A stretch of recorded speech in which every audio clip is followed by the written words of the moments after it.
It's 10:37 p.m. A man sits alone in his living room, eyes locked on the screen. His team just lost. He's not crying, but he could have. He doesn't say anything for several minutes. His wife puts her hand on his shoulder. He exhales slowly. And something inside him, something he can't quite explain, has just broken. This isn't just a game. It's never just a game.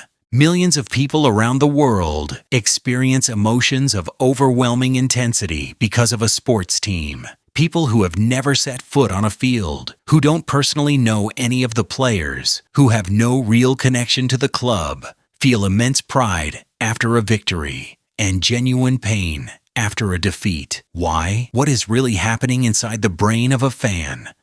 And what if the answer to that question revealed something fundamental about human nature? Stay with me, because what you're about to discover in the next few minutes will change the way you see yourself. There's something researchers in social psychology took decades to understand. A fan's attachment to their team is not irrational. It's not a weakness. It's not a meaningless obsession. It is, in fact, the expression of one of the oldest and most powerful mechanisms in the human brain. A mechanism that dates back long before stadiums, long before sport, long before civilization itself. Human beings are a tribal species. For hundreds of thousands of years, our survival depended entirely on belonging to a group. Those who lived alone died. Those who belonged to a tribe survived. The brain, therefore, developed an extraordinarily powerful reward system around a single idea: belonging, being part of a we, recognizing yourself in a group. And that system doesn't simply disappear because we now live in apartments with streaming subscriptions. It searches constantly for activation. And sports teams have become one of the most effective catalysts for that tribal activation. Think about it for a second. When you put on your team's jersey, you're no longer alone. You're part of something. Millions of people share the exact same color, the same emblem, the same hope. Strangers on the street instantly become allies. Strangers in a bar instantly become family. That is not trivial. That is deeply human. But there's something even more fascinating in the psychology of the sports fan. Something that science has brought to light and that very few people know. When your team wins, it's not just your team that wins, it's you that wins. Neuroscientists have observed, using functional MRI, that the brain of a fan watching their team score activates in the same regions as if they had scored themselves. The ventromedial prefrontal cortex, associated with reward and personal identity, literally lights up. Dopamine is released. The feeling of competence, personal worth, pride, all of it rises, not because you did anything, but simply because your team succeeded. Psychologists call this phenomenon BIRG, basking in reflected glory, and it's a mechanism so deeply embedded that even people who barely follow sports experience it. After a major national victory, jersey sales explode.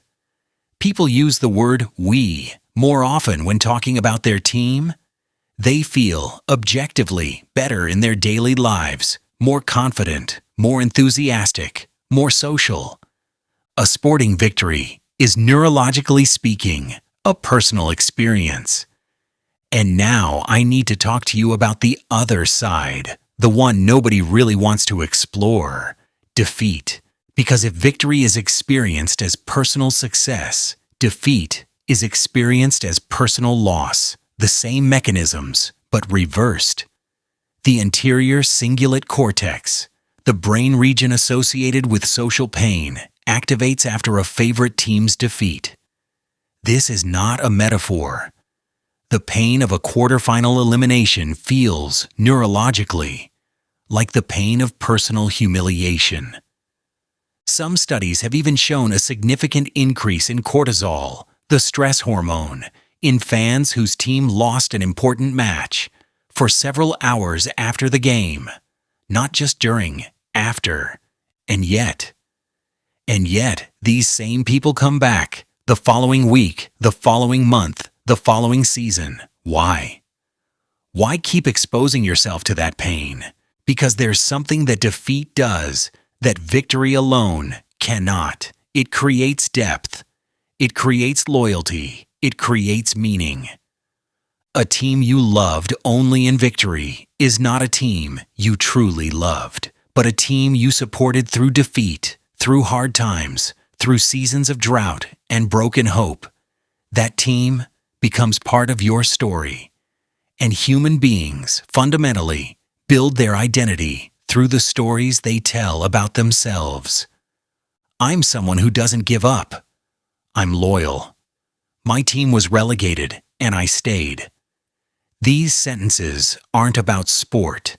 They're about who you are. Now let's talk about something many people feel but don't quite dare name: rivalry. There's a team you love, and there's a team you hate. And that hatred, as irrational as it may seem, is actually an extraordinarily coherent psychological mechanism. Henri Tajfel, a British social psychologist of Polish origin, conducted a series of experiments in the 1970s that transformed our understanding of human behavior. He showed that groups formed in a completely arbitrary way by dividing people based on their preference for abstract painters, for example, immediately developed a preference for their own group and a certain wariness toward the other. Not necessarily hostility, but distance, an immediate us and them. This is social identity theory, and in sport, it is pushed to its extreme. The rival team is not just another team. It represents everything your group is not. It embodies the other, the adversary, the symbolic threat. And defeating them becomes a form of confirmation of your own worth. A victory over a rival isn't just worth 3 points in a table. It's worth an identity statement. This isn't hate, it's meaning. But there's one final element I want to share with you, and it may be the most important thing we've explored together. Sport creates real communities in an increasingly fragmented world. We live in an era where social bonds are fraying, where people feel increasingly alone, even surrounded by thousands of virtual friends. Studies on loneliness show an alarming increase in feelings of isolation in Western societies. And in that context, belonging to a supporter community represents something rare and precious. An authentic connection, an emotion shared in real time, a sense of being part of something larger than ourselves. In a stadium or even in a bar watching a match, you are with people who feel exactly what you feel at the same moment for the same reason. That is an experience of emotional synchronization that daily life offers less and less often. And that may be why, despite all the losses, despite all the disappointments, despite all the painful transfers and failed seasons, fans keep going. They keep going because what they're looking for was never really victory. What they're looking for is to belong. This isn't just a game. It never was. It's an answer to one of the deepest questions of human existence. Who am I, and where do I belong?